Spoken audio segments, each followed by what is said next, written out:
Sejam bem-vindos a mais um Sociedade em Pauta, hoje com o doutor Marcelo Rocha Monteiro, procurador de Justiça do Estado do Rio de Janeiro, para falarmos sobre a violência no Rio de Janeiro e as decisões judiciais.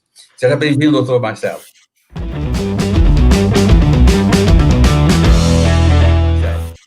Obrigado.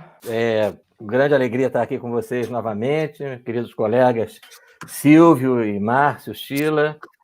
Estamos aí. Boa noite, Marcelo. Como é que vai? Tudo tranquilo? Tudo certo. Marcelo, vamos começar o assunto, vamos diretamente, né? Porque acho que nós temos bastante o que falar. Primeiramente, eu acho que aquela decisão mais antiga do STF que impede, né, a polícia de fazer diligências, né, e outro tipo de atividade nos lugares onde está conflagrada a violência, basicamente nas favelas do Rio. Então, acho que é importante nós começarmos por aí. Sim.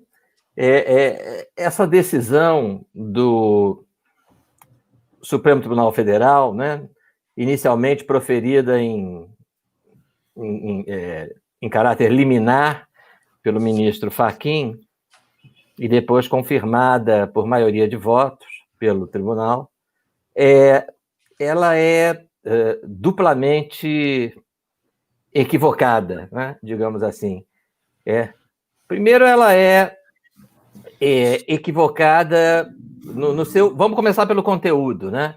Quer dizer, não faz nenhum sentido, né, você imaginar que numa área dominada pelo crime organizado, né, para quem não é do Rio de Janeiro, né, vamos rapidamente traçar um panorama da situação do meu estado. Ótimo. De acordo com um estudo recente feito pelos órgãos de inteligência da Secretaria de Polícia Civil, aqui no Rio de Janeiro nós não temos mais Secretaria de Segurança, temos uma Secretaria de Estado de Polícia Civil, uma Secretaria de Estado de Polícia Militar. E a Secretaria de Polícia Civil fez um levantamento há pouquíssimo tempo, coisa de talvez 2 meses no máximo, dizendo que nós temos no Estado, né, não apenas na capital, mas no Estado, um pouco mais de 1.400 comunidades dominadas pelo crime organizado. E aí, crime organizado significa ou facções do tráfico, que no Rio são 3, né? Comando Vermelho, Terceiro Comando Puro e Amigos dos Amigos. Comando Vermelho é mais forte, com algumas incursões do PCC paulista, e milícia, né? Nem tudo é tráfico. Algumas comunidades são dominadas pela milícia. E hoje algumas comunidades são dominadas por uma aliança entre milícia e tráfico, né? As milícias surgiram no Rio de Janeiro como contraposição ao tráfico, mas isso já não corresponde mais à realidade. Em diversas comunidades eles se uniram, né? e juntos estão lá explorando os mais diversos tipos de atividade ilícita. E esse mesmo estudo da Polícia Civil calcula que nós tenhamos, somando todas essas facções criminosas, algo em torno de, o número é impressionante, 56 mil criminosos fortemente armados. 56 mil homens integram essas, todas somadas, né? Essas facções, milícias e todas. Posso estar te dando uma bola nas costas aqui, Marcelo, mas tu sabe mais ou menos qual é a força da polícia no Rio? A polícia militar tem um pouco acima de 40 mil integrantes. A Polícia Civil não tem 9 mil, não chega a 9 mil, o que significa que esse exército de criminosos ele reúne um número maior de integrantes do que as 2 polícias somadas. Que loucura. Bom, e eles dominam essas comunidades na capital, na região metropolitana, no estado inteiro, mas marcadamente na capital. na região metropolitana. Eles têm expandido suas atividades recentemente para o sul do estado, para Angra dos Reis, né, por exemplo. E o que essa decisão faz? Né? A pretexto da pandemia do coronavírus, né, ela simplesmente proíbe operações policiais, né, a não ser, diz lá a decisão, em situações absolutamente excepcionais, que ela não define, né? O que seriam situações absolutamente excepcionais, né? A excepcionalidade nessas comunidades virou rotina, né? Então, por exemplo, né, nós tivemos, vocês devem lembrar, agora, no mês passado, né, o Rio foi para as manchetes de todo o noticiário com uma guerra violenta entre duas facções para ocupar um conjunto de morros chamado Complexo de São Carlos, né? Integrantes de uma determinada facção, o Comando Vermelho, saíram devidamente combinados, partiram de 10 favelas diferentes para tomar de uma facção rival, que, salvo engano, é o terceiro comando, esse morro, esse complexo do São Carlos. E, enfim, foi porque, veja, é fuzil para todo lado, né? Todas essas facções têm fuzis moderníssimos, caríssimos, né? Extremamente letais.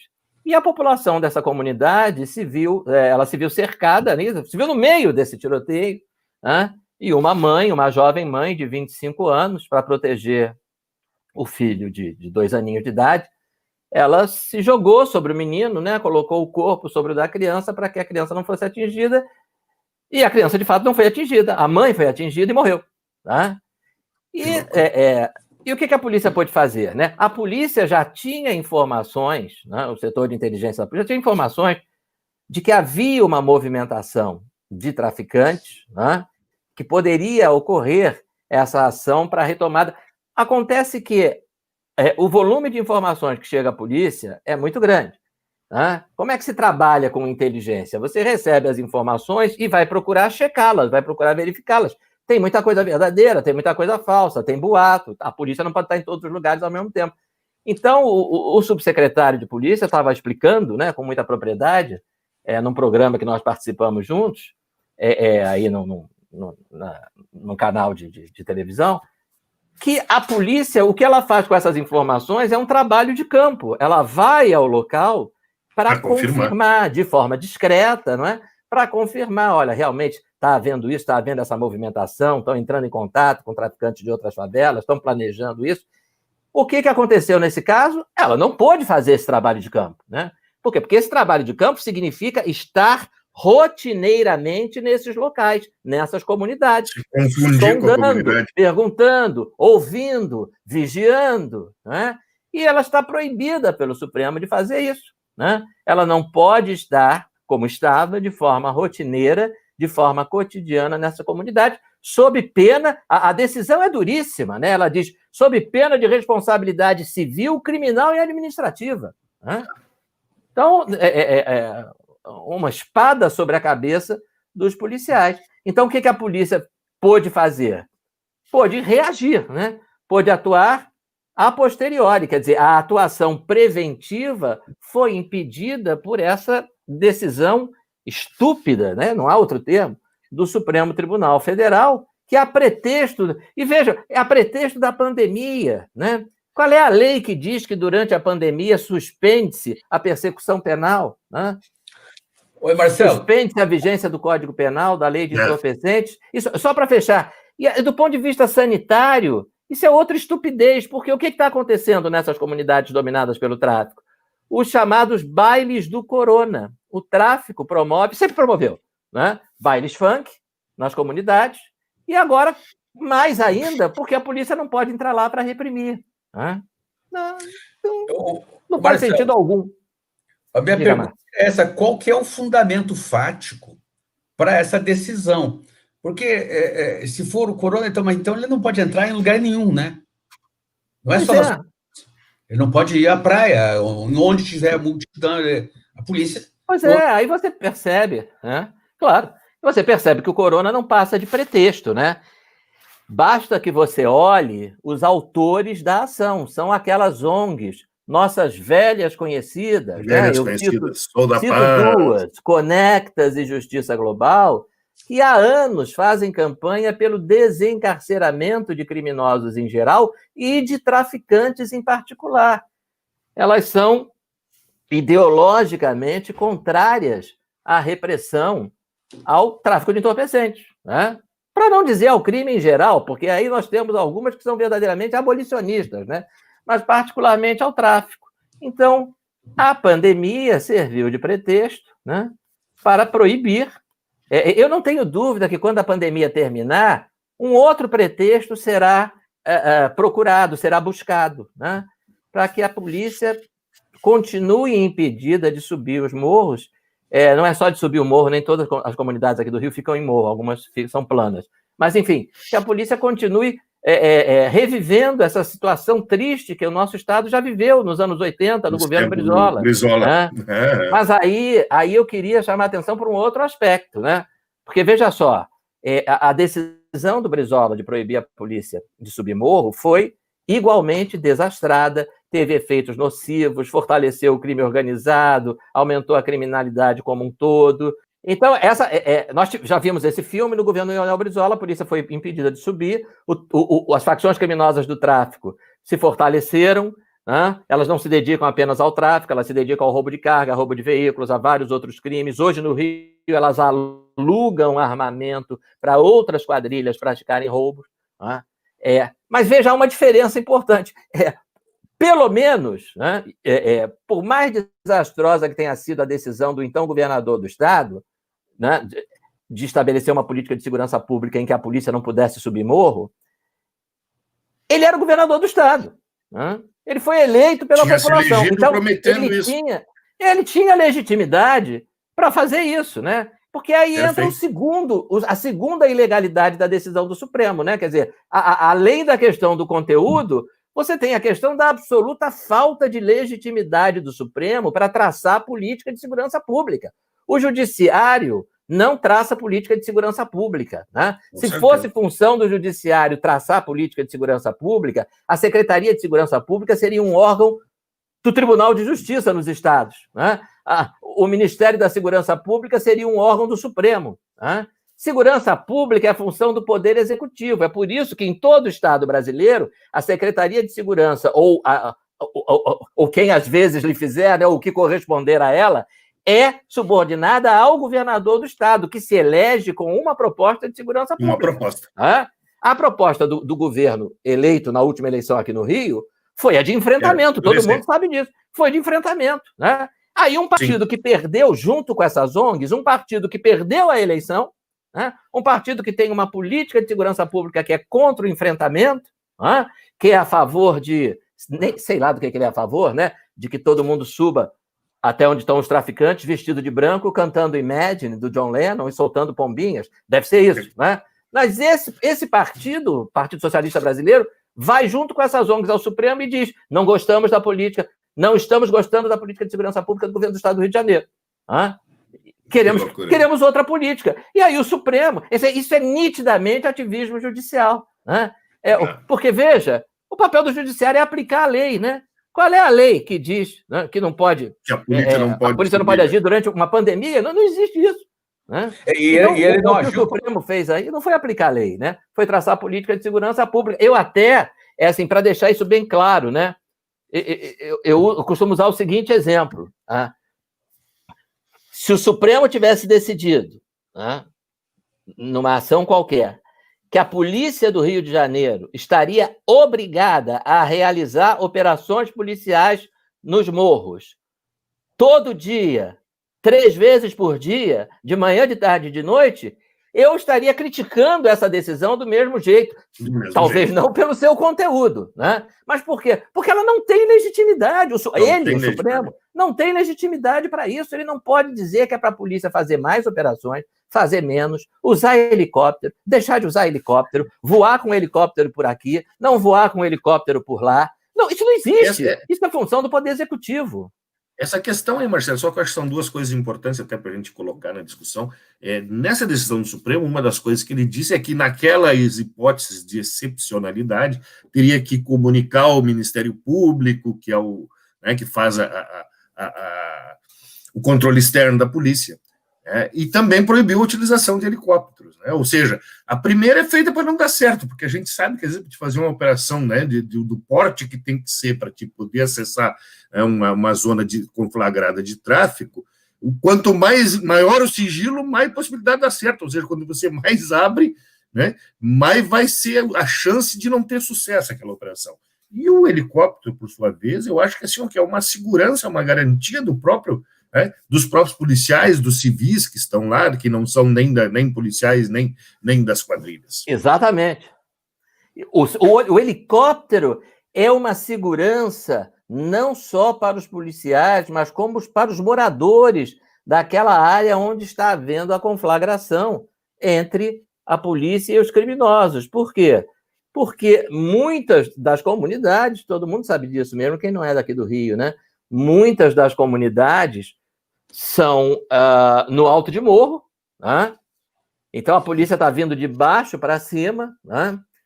Quem tá no plano superior tem uma visão privilegiada, né? Os nossos colonizadores portugueses já nos ensinaram isso, eles construíam as suas fortalezas, os seus fortes, sempre em locais altos, não é? Então, e mesmo quando a comunidade é plana, como é o caso da Cidade de Deus, ela é um labirinto, né? Muitas vezes, né, o urbanismo, se é que se pode usar essa palavra, dessas regiões, lembra de uma cidade medieval, são vielas, enfim, é labiríntico o desenho. Labiríntico. Né? Então, quando o policial está de helicóptero, naturalmente, com visão privilegiada, ele encontra o criminoso mais rápido, porque o criminoso se esconde lá, ele tem lá os esconderijos dele. Né? No caso do morro, quanto mais alto, melhor, para ele se esconder. E no caso dessas comunidades planas, quanto mais intrincado for o labirinto, mais ele vai procurar colocar ali o seu refúgio. Então, o helicóptero permite que ele seja localizado mais rapidamente. Sendo localizado mais rapidamente e neutralizado mais rapidamente. Né? Sendo neutralizado mais rapidamente, menor tempo haverá, né, para tiroteio, a troca de tiros, o confronto será menor em termos de tempo, vai durar menos tempo. Quanto menos tempo durar, menores as chances de um inocente ser atingido.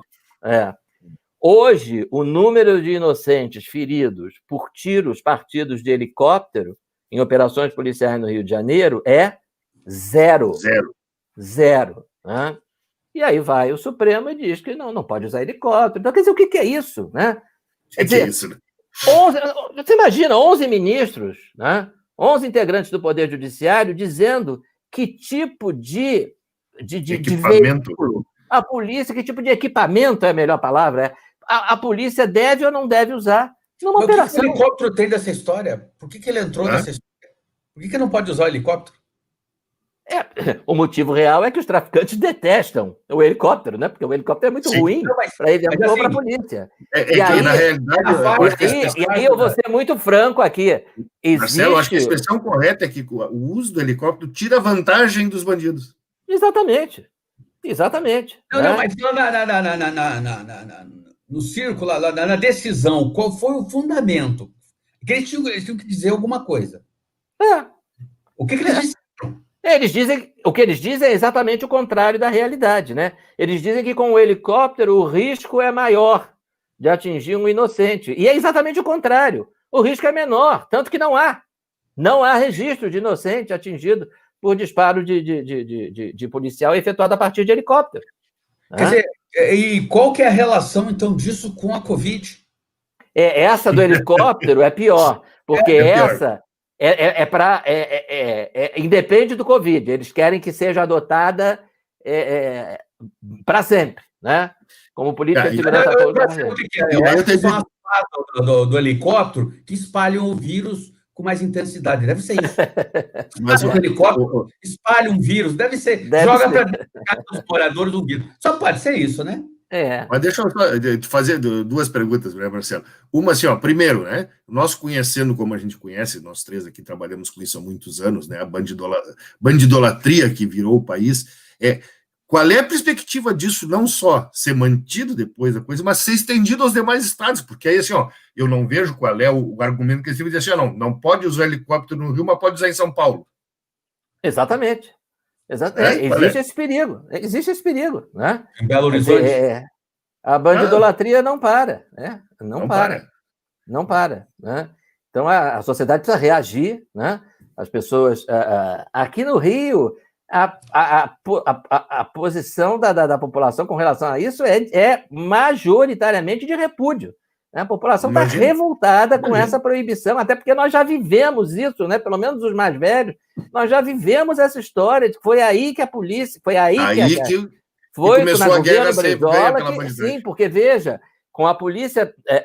É o que eu digo sempre, né? O ministro Fachin intimou a polícia para proibi-la de subir o morro. Agora, ele vai intimar o traficante para parar de vender cocaína, né? O senhor está proibido de vender cocaína durante a pandemia? Eu desconfio de fazer aglomeração, né? Fazer baile funk para fazer aglomeração. Então, quer dizer, o tráfico vai continuar agindo, vai continuar faturando, né? Vai faturar cada vez mais, porque sem repressão... Porque, veja, essa uma coisa falsa, né, que a esquerda costuma dizer, é que essas operações policiais contra o tráfico só servem para enxugar gelo. Não é verdade. Não é verdade. Elas servem para asfixiar o tráfico, né? Para apreender armamento, para causar prejuízo. Não dá para acabar com o tráfico, pura e simplesmente, né? Mas dá para asfixiar, dá para dificultar, dá para gerar prejuízo, né? O ano passado, 2019, a Polícia do Rio... A Polícia do Rio bateu o recorde de apreensão de fuzil. Quanto custa um fuzil? Né? Isso é dinheiro que o traficante está perdendo, né? Fuzil que está caro. Né? Em torno de 800, 779 fuzis apreenderam no passado. Pois é. Então, se você simplesmente não faz nada, né, como já aconteceu no Rio, o dinheiro vai entrando cada vez mais, vai se investir cada vez mais em armamento, né? Exatamente o que nós vimos acontecer, né? Lá no governo Brizola, quer dizer, o dinheiro começou a entrar cada vez mais para o tráfico e eles resolveram fazer o quê? Vamos investir em arma, né? Porque é com arma, porque o Rio nunca teve uma facção só, né? Sempre teve, diferentemente de São Paulo. Então, vamos investir em arma para a gente poder sobrepujar a facção adversária. O que aconteceu? Chegou um momento, nos anos 80, 90, 80 para 90, início dos anos 90, que o tráfico já tinha fuzil e a polícia do Rio de Janeiro... Usava 38, né? Então, você imagina, agora não, claro, agora a polícia já se armou melhor. Mas veja, né? Então, quer dizer, o traficante vai estar sempre na frente, né? Ele vai estar sempre na frente. Aí depois do fuzil, aí vem aquela arma que derruba helicóptero e vai indo, né? Sim, aí quando voltar a poder usar helicóptero, eles já vão estar preparados para isso, para derrubar os helicópteros. E aí vão se expandindo cada vez mais. Monteiro. Né? Fala, Márcio. Como? Marcelo. O Márcio que te faz uma pergunta. Me ocorreu algo agora. Isso não seria o embrião não, já está bem desenvolvido, de um tipo de as Farc? Já em processo de gestação bem avançado? De umas Farc? Sim. Sim. Eu vejo... Aliás, historicamente, tem contatos entre o tráfico do Rio, né, e as Farc, né? Um dos nossos grandes chefes do tráfico no Rio de Janeiro, muito famoso, o Fernandinho Beiramar, ele foi preso na Colômbia, né? Ele tinha contatos com as Forças Armadas Revolucionárias da Colômbia, né? Então, é muito preocupante. O PCC, né, que não é do Rio, né, hoje é uma multinacional, né? Não é que ele tenha ido além dos limites do estado de São Paulo, ele já ultrapassou a fronteira do Brasil. Então, E hoje... Fala, Márcio, fala. Assim, eu disse isso porque dá a impressão seguinte, de repente, será a Araguaia que não deu certo? É possível, né? São os políticos, são ONGs, são partidos políticos, quer dizer, o conteúdo político está aí. Não há dúvida, não há dúvida. Aqui no Rio é inegável a simbiose entre certos setores da esquerda, vamos dizer assim, e certas ONGs e o tráfico de entorpecentes. Você percebe, e uma parte da mídia, você percebe esse alinhamento, né? Existe uma determinada favela no Rio de Janeiro, um complexo de favelas famoso, que é o Complexo da Maré, né? Em que uma vez uma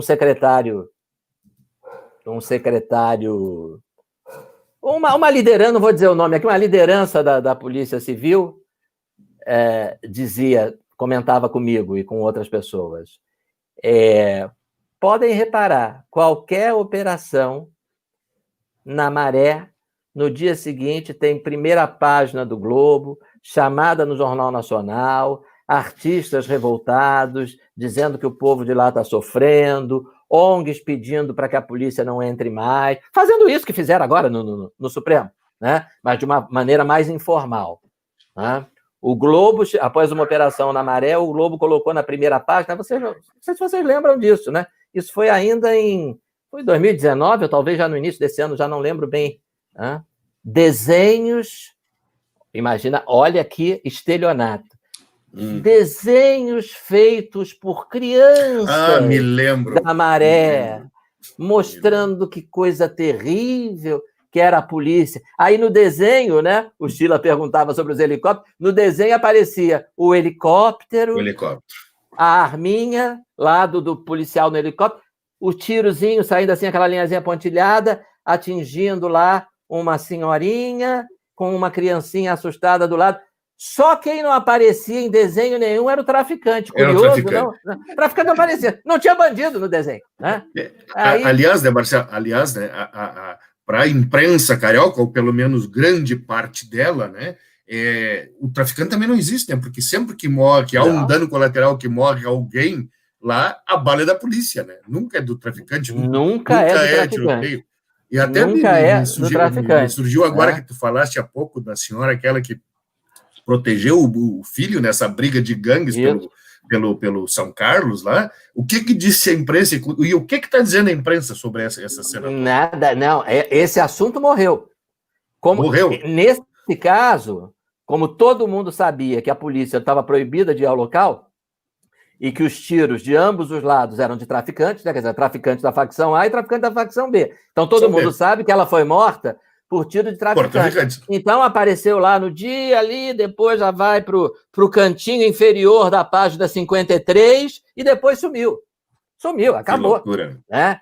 Se houvesse alguém, a possibilidade de dizer que foi tiro de um policial, ia ter campanha, faixa, cartaz, todo dia na imprensa, quem matou a dona fulana, quem matou a mãe do menininho, o menininho ficou órfão por culpa da polícia. Essa leoa que salvou o filho. Isso. Mas como não dá, nesse caso, não dá para dizer que foi da polícia, morreu. O assunto está lá, relegado ao fundo do baú. Né? E a imprensa, o que diz sobre a decisão do STF? Essa nós sabemos, a extrema imprensa. Sim, a imprensa apoia, né? Quer dizer, uma parte, a extrema imprensa, né?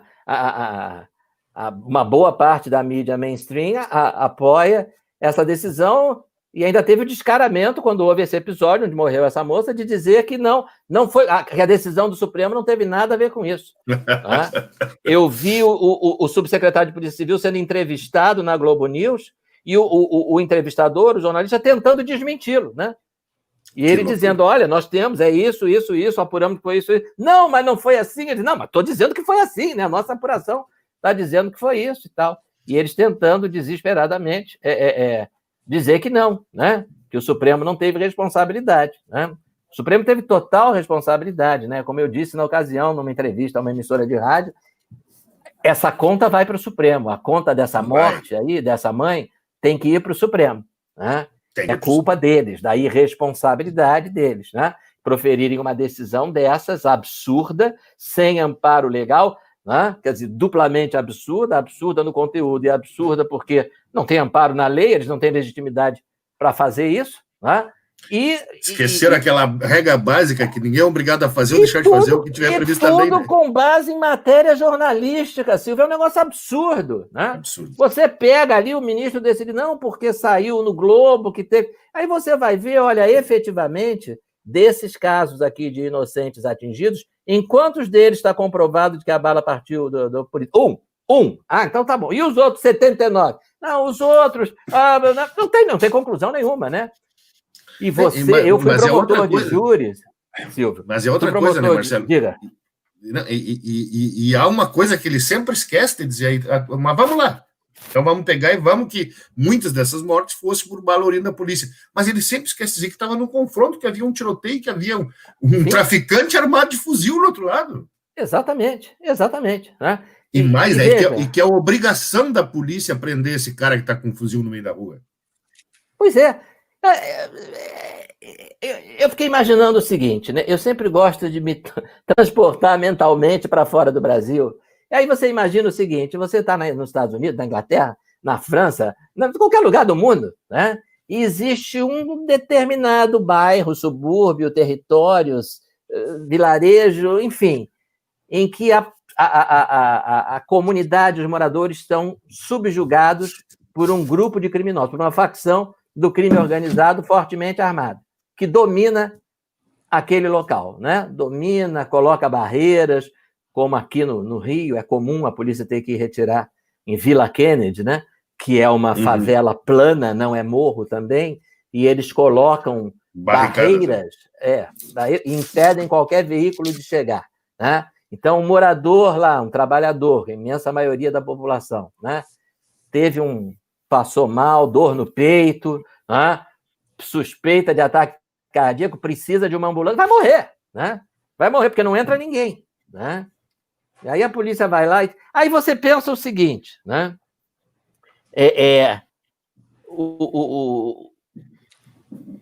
Uma ONG, um representante de uma ONG, num programa que eu participei, teve a cara de pau, né? De dizer o seguinte: isso aí, essa ação para o Supremo proibir a polícia, foi um pedido de socorro das comunidades ao Supremo. Então você tem uma comunidade dominada por bandidos e o pedido de socorro não é tirem os bandidos daqui. O pedido de socorro, na cabeça maluca desse sujeito, é tirem a polícia daqui, não deixe a polícia entrar, né?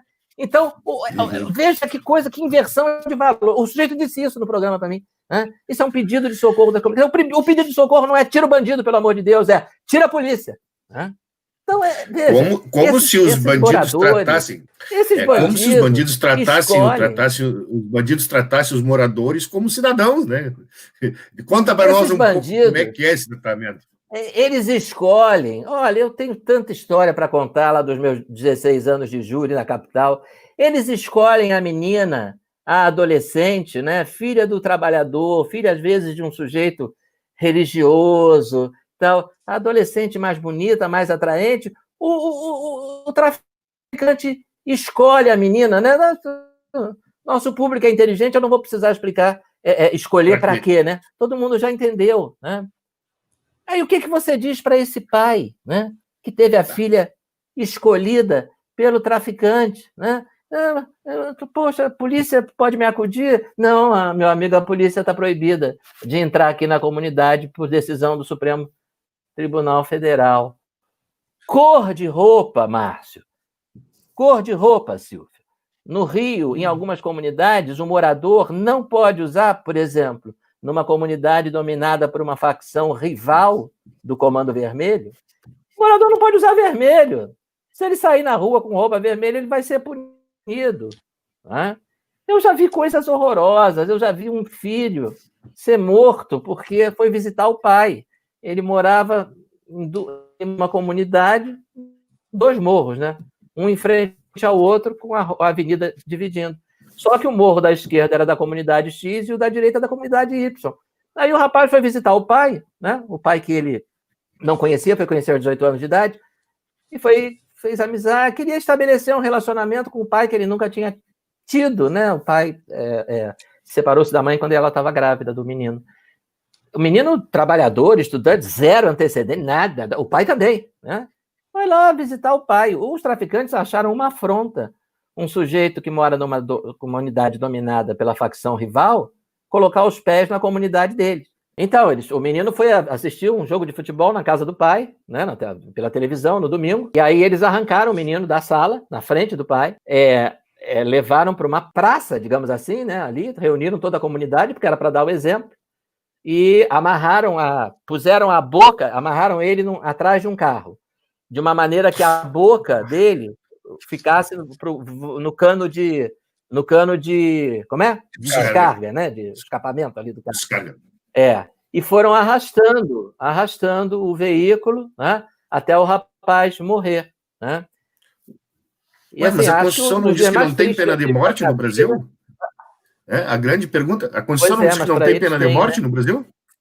Ah, pois é, né? Que estranho. E o pai teve mas a polícia não pode ir lá em juízo e dizer que não sabe como o filho morreu. O pai teve que dizer em juízo que não sabia como o filho tinha morrido, né? Quando a audiência acabou e foram todos embora, né? Em algum canto do corredor do fórum, e voltou, e chorando, ele dizia para o juiz e para mim: os senhores sabem que eu menti, né? Foram eles mesmos que mataram meu filho. Mas eu não posso dizer isso, porque senão eles me matam, né? E chorava. Bom, todo mundo chorou, né? Nesse dia, lá no meu tribunal, todo mundo chorou. Agora, é isso. E esses desgraçados têm agora a opção do Supremo para agirem impunemente, né? E implantarem, como sempre implantaram, o terror nas comunidades, sem que a polícia... A polícia é a única esperança dessas pessoas. A polícia, com todos os seus problemas, é a única esperança desses moradores, né? O que o Supremo está dizendo para eles é o seguinte: o morador do Leblon tem direito a policiamento, o morador da Barra da Tijuca tem direito a policiamento. Você, meu filho, você não. Você que se dane. Você que mora no morro. Você que vai se arranjar, que se arranje. Ô, Marcelo, eu achei curioso a informação que você deu de que a decisão do Supremo foi em cima de recortes, notícias de jornal. Quer dizer, e o fake news, como é que fica? Não tem mais? O Supremo perdeu o medo do fake news? Quando a fake news é produzida por eles, aí ela tem valor de prova, né? O que tudo indica. Porque como é que é? Produzida por eles ou por quem eles apoiam. Como é que ela está confiando em qualquer notícia? Pois é. Uma decisão dessa. É uma barbaridade, é um momento muito difícil que a gente está vivendo, né, em termos de segurança jurídica, de tudo. É um momento o Supremo se tornou o maior problema do país. Hoje o problema do Brasil se chama o Supremo. E por isso eu não tenho dúvida disso, Sheila. Não tenho dúvida disso. Nós temos que transferir esse problema para o Senado. O Senado tem que resolver isso. Ele tem que ser. Acho que o ataque que tem que ser feito é dirigido ao Senado. Tem que falar, peticionar, porque o senador, ele é acessível. É o contrapeso que não está funcionando, né? E ele volta para a comunidade, ele volta para a cidade dele, ele volta lá para as pessoas têm contato com esse tipo, com o parlamentar. Mas, Sheila, já que nós falamos de fake news, vou mostrar aqui o livro um dos livros do momento aí que está sendo muito bem vendido e que os dois, né, tanto o Marcelo como o Sheila, já fazem parte do livro. Fala para nós um minutinho aí do Inquérito do Fim do Mundo, Marcelo, eu estou mostrando aqui, fazendo propaganda. Fala para nós um pouquinho aí do Inquérito do Fim do Mundo. Por coincidência, anteontem eu estava relendo o capítulo do Sheila, né, mais uma vez brilhante aí, falando sobre ativismo judicial. E aí, nosso livro está tendo uma receptividade muito boa, né? Uma obra assim que, à primeira vista, seria um livro jurídico, né? Mas que, na verdade, a gente quis fazer, não é, Sheila? Uma coisa com um objetivo mais amplo, né? O meu capítulo, por exemplo, é uma tentativa de explicar para o leigo coisas que não fazem parte do discurso do dia a dia da população, como o sistema acusatório, por exemplo, né? É importante que a população saiba que, dentre outras ilegalidades, o Supremo está rasgando o sistema acusatório nesse inquérito absurdo, né? E as pessoas não sabem o que é isso, né? Divisão de funções, polícia, Ministério Público. Conseguisse traduzir para a língua coloquial, com certeza. Eu quis fazer isso. Eu tentei. Não sei se eu consegui, mas eu tentei. Conseguiu, com certeza. E Tá aí, o livro, né, Sheila? Está indo muito bem, já 2 tiragens esgotadas. Fazendo, então, já que nós falamos no livro de vocês, fazer a propaganda, né? Entre na nova livraria da Tribuna Diária, www.tribunalivros.com, que lá vocês vão encontrar o livro do Marcelo e do Sheila para comprar. Isso, Inquérito do Vamos Fim do visitar Mundo. E comprar, né? Adquirir obras na livraria da Tribuna. Eu acho que o nome do livro foi muito feliz, né? Inquérito muito do feliz. Fim do Mundo, o apagar das luzes do direito brasileiro. A capa é maravilhosa. A capa é fantástica. A capa fantástica. É sensacional. A capa é fantástica. E revela exatamente o que nós acabamos de falar, né? Quer dizer, o Supremo hoje é o grande problema do Brasil. E é um problema, você vê isso. É isso que o Sheila falou, né? Você imagina. Hoje eu vou dar aula, essa semana, amanhã, nesta semana, enfim, eu recomeço online as aulas na faculdade, né? E eu vou dar uma aula sobre inquérito, em que esse inquérito aí vai ser uma referência sobre o que não fazer, né? Como não fazer um inquérito, o que está errado, né? Tudo. É isso. Um inquérito instaurado pelo Supremo, né?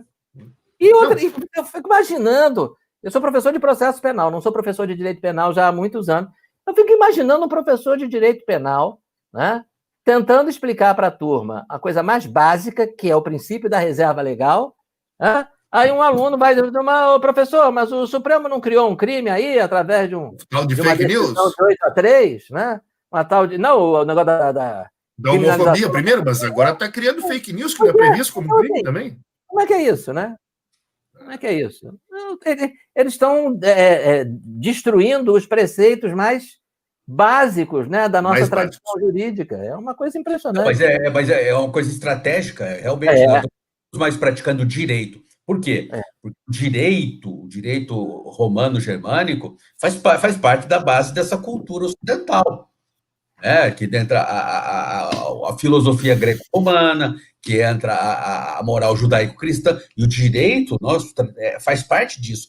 Isso é um ataque à nossa cultura ocidental, com certeza. Isso é uma revolução cultural em que eles querem mudar as bases de toda a sociedade. Toda a sociedade, em relação a costumes, a relação a tudo. E os exemplos estão aí, a toda hora. Então, o princípio da reserva legal. Isso é o direito tradicional do nosso direito. Está fadado a ir embora. No final dessa história, eles ainda vão criar o fake news. Eles vão definir o crime de fake news. Vai existir. No final da história, todos os ingredientes estão colocados. E não tem princípio da reserva.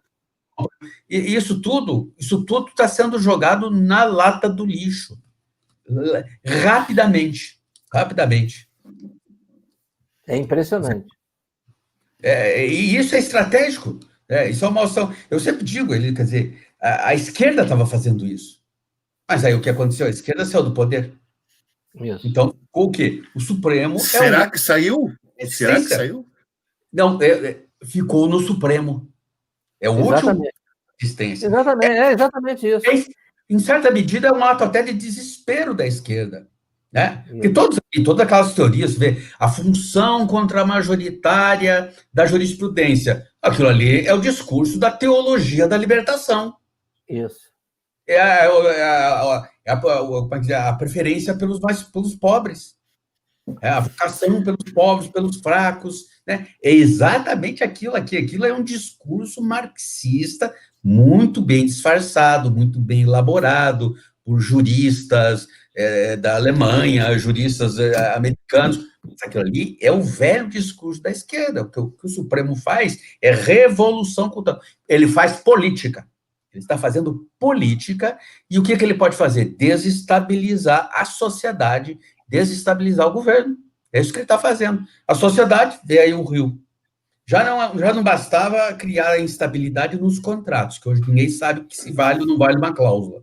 Sistema financeiro. Você não sabe se vai valer ou não vai valer aquela cotação. E agora, a própria sociedade em si, quer dizer, o Rio de Janeiro, agora a polícia não sabe se vai poder entrar no morro ou não. Voltando para esse tema aí, vamos voltando para o tema aí, Marcelo. E você mora lá e você é um grande professor de processo penal. Direito de família. promotor do júri que muitos anos ali viu esta realidade dia a dia. A pergunta de quem não mora lá, né? Embora seja um apaixonado pelo Rio de Janeiro, acho que a cidade realmente, que se alguma merece o nome de maravilhosa, é ela. O que você, como carioca, diz? Tem jeito o Rio? Tem como resolver esses problemas de criminalidade lá? Olha, veja só, Silvio, nós estávamos ao longo de 2019, nós estávamos indo bem. Nós tivemos redução em todos os índices de criminalidade. Em alguns delitos, a redução foi impressionante. Então, por exemplo, homicídio. Foram 1.000 homicídios a menos. 1.000 vidas foram salvas. 1.000 vidas salvas. Roubo de carga. Roubo de carga nós chegamos num determinado momento, antes da intervenção federal, em que nós estávamos preocupados com a possibilidade de desabastecimento. Porque algumas empresas transportadoras disseram, se continuar assim, meus caminhões não vão mais para o Rio de Janeiro. Né? Não vão mais. Né?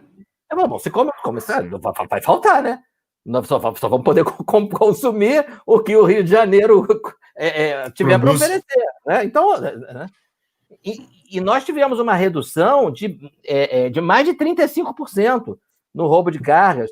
Tivemos crime. E eu estou falando de 2019, eu não estou nem falando de 2020, porque em 2020 você tem essa questão da pandemia, diminuição do movimento na rua, então é um ano que tem que ser estudado assim com mais cuidado. Né? Mais cuidado, claro. Mas 2019, né, a redução... A vida é normal.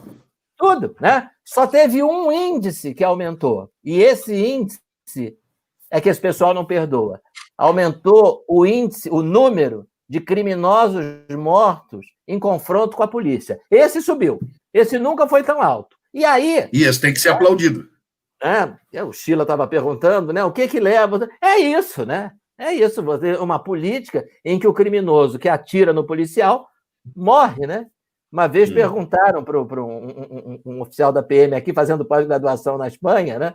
E dizendo, no Rio de Janeiro, num ano, foram, sei lá, 500, 600, é um número enorme de confronto de polícia com bandido, uma coisa inacreditável, né? E morreram quanto? Nesses 700 confrontos, eu não estou falando dos números exatos, mas enfim, nesses 700 confrontos, desses que entraram em confronto com a polícia 700 vezes, morreram quantos? Morreram 300, né? 40%, 280, uma coisa assim. Né? Aí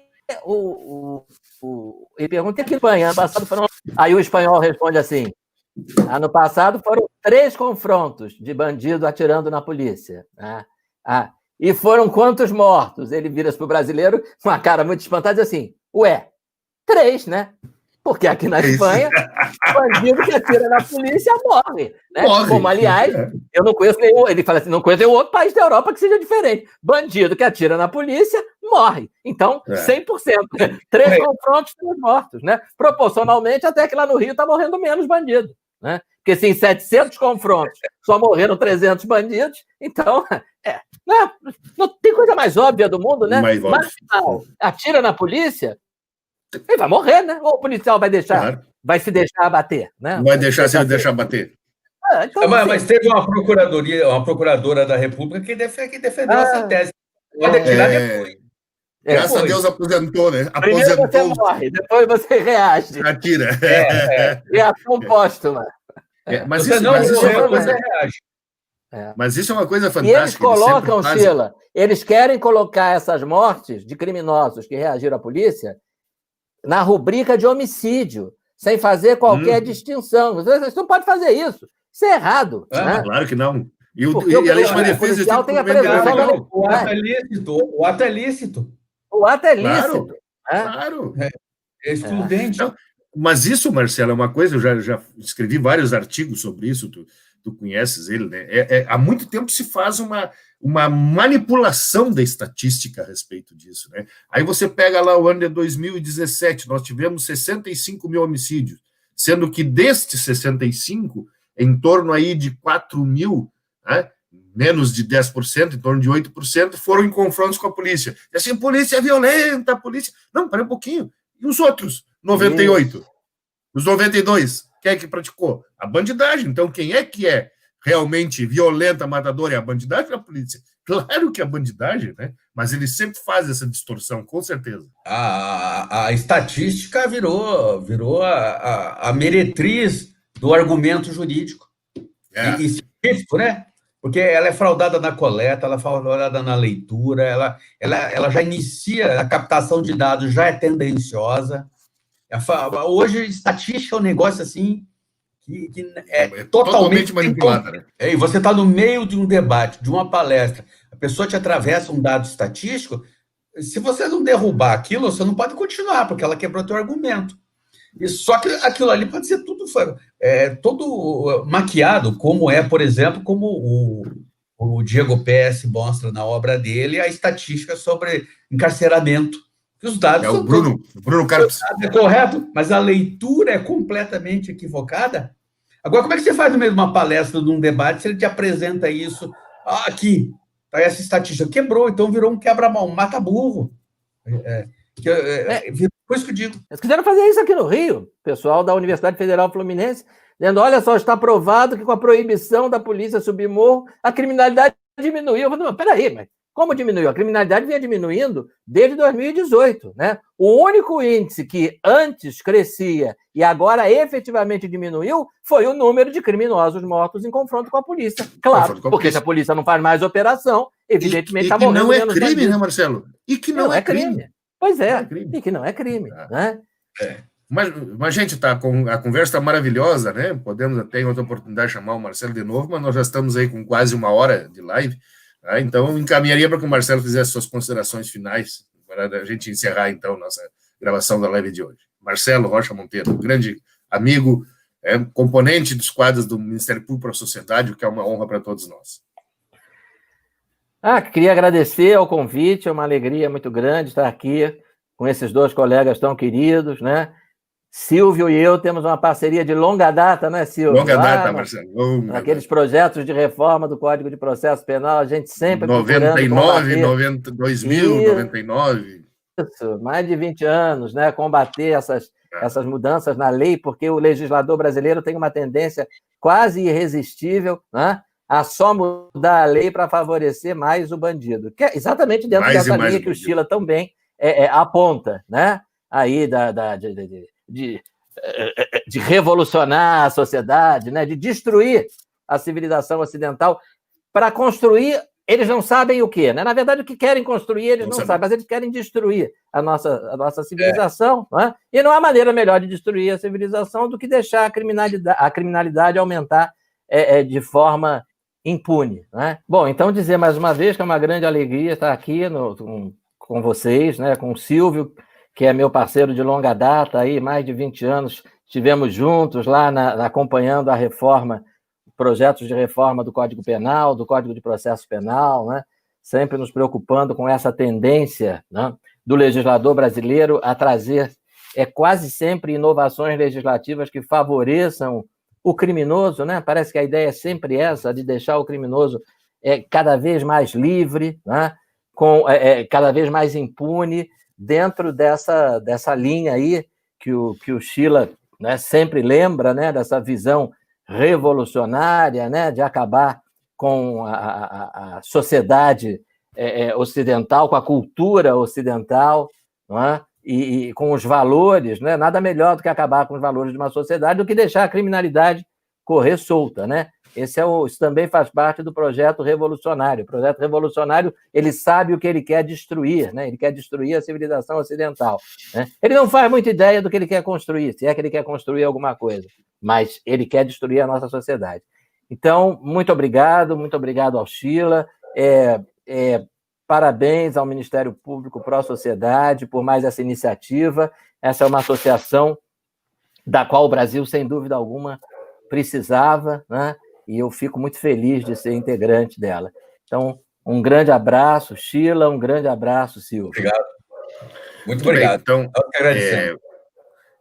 agradecemos a presença do Marcelo Rocha Monteiro, Márcio Schiller e eu, Silvio Munhoz, fizemos mais este Sociedade em Pauta, né, e pedimos a você que se inscreva no canal, que curta e compartilhe. Tá? E até o próximo Sociedade em Pauta.